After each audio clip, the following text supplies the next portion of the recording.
You guys may remember some time back we followed the U.S. Marine who was stuck in a Russian prison. Well, in the past year, a Wall Street Journal reporter was in the same position. You may also remember us watching Brittney Griener, the U.S. women's basketball player, get released from a Russian prison after bringing marijuana oil into the country. Well, I have good news to report that both the Marine and the Wall Street journalist have been released as of today. Kind of interesting, this falls on an election year. They couldn't manage to get the Marine and the journalist out, but got the basketball player, and she's currently playing in the Olympics as we speak. Let's get into today's video.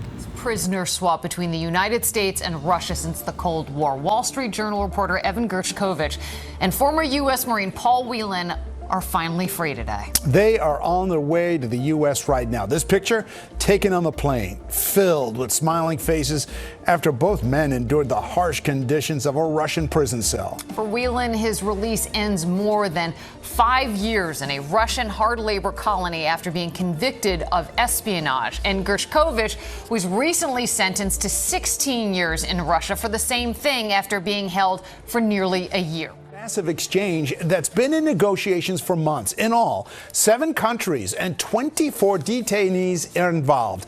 8 Russians, including the cold-blooded killer of a dissident, are being set back in the deal. And this is a massive swap that including 7 different countries, and the prisoners were dropped off at a neutral airport in Turkey. Now, prisoner swap that involved Poland, Slovenia, Norway, Turkey, and Germany. It was through an iterative process of back and forth with various of the allies I mentioned, with engagements with our Russian counterparts, where we were making proposals, getting responses, that this all came together.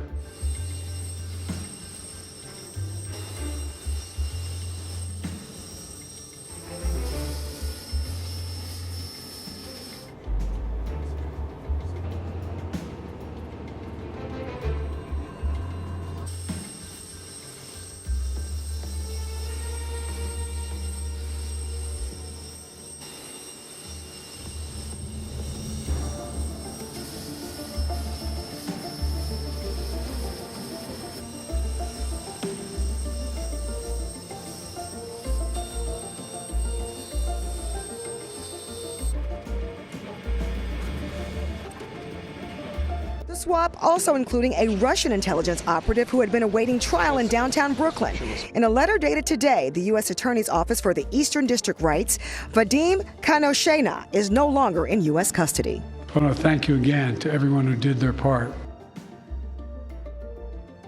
Plum, over to Lloyd, corner pop, in and out, and Brittney Griner's just too big in there. Plum, second chance. Recent past overseas, the drive for gold for the red, white, and blue is what's motivating her more than ever. BG is locked in and ready to go for the 2024 Paris Olympics after spending countless practices with Team USA. Yet it's been quite the journey for the 2-time gold medalist who was sitting in a Russian prison not long ago. Fast forward to 2024, back on U.S. soil, the thought of returning overseas, a no-brainer. Not with Team USA, no, never second guess. Strength in numbers, what we're playing for, the standard, everybody that's came before us. I got my eyes on gold, being on that podium. I want to feel that feeling again. A lot of people don't get to feel that feeling. I'm lucky and blessed to be able to be in this position. That's what's driving me right now. Thank you again to everyone who did their part.